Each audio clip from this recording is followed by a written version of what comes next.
all you ever see is bad news. All you see is the negatives. You don't see, anything about African civilizations, African culture, African history. As far as most people in the West know, Africans still live totally in mud huts. When you watch an MTV music videos, you're not watching a music video. It's a multi-million-pound advertising campaign for capitalist organizations which are teaching our young people how to be fools, how to buy and how to consume products that they don't need. It's teaching them, but they don't need any aspirations other than to have a baseball cap back to front, gold chains, that Jeep where they go bounce up and down, and all the other kind of nonsense that keeps them from seeing wider than the targets that have been and the ambitions that have been set forth for them.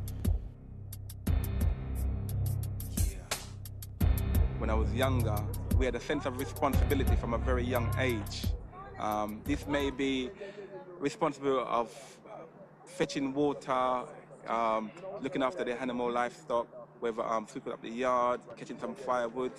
I think these disciplines that you gain when you're very young, in my time, helped me to hold in good stead when I become big. Children nowadays, especially in this society, very much a lot of freedom they have. We quieten them by giving them TV or games, things not really encouraging them to do anything but play, and after a while try to impose responsibility after that. So they hadn't learned this ability of responsibility. So I think that's some of the contribution why we have problems with our children. And what we have to do is work in tandem with our young people. We've got to stop being afraid of our own children. The African proverb says, children not taught by their parents will be taught by the world. And the world got some terrible things to teach them. So teach them the legacy of the past.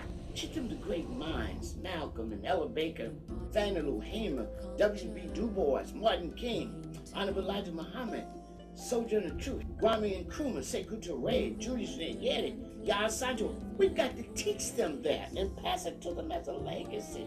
Teach them the best of what it means to be African. Teach them Odu Ifa. Teach them Busia.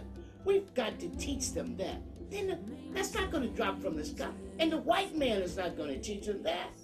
You know what the white man does? He engages in what we call memory replacement. He lifts our memory out and put his in. That's why a lot of times black people can't remember their name. That's why they say their name is John and Stafford, Rachel and Ron and all that kind of stuff. Because they can't remember their name. You ask them what philosophy is in their history. They'll remember the Greeks. They won't remember Amenemope, Ptahhotep. We must recover our memory. We must return to our own history and culture. Until we recover and reconstruct the best of our history and culture and use it to enrich and expand our lives, we'll always be impoverished. And our youth will suffer as a result of that. We must leave a legacy worthy of the name in history African.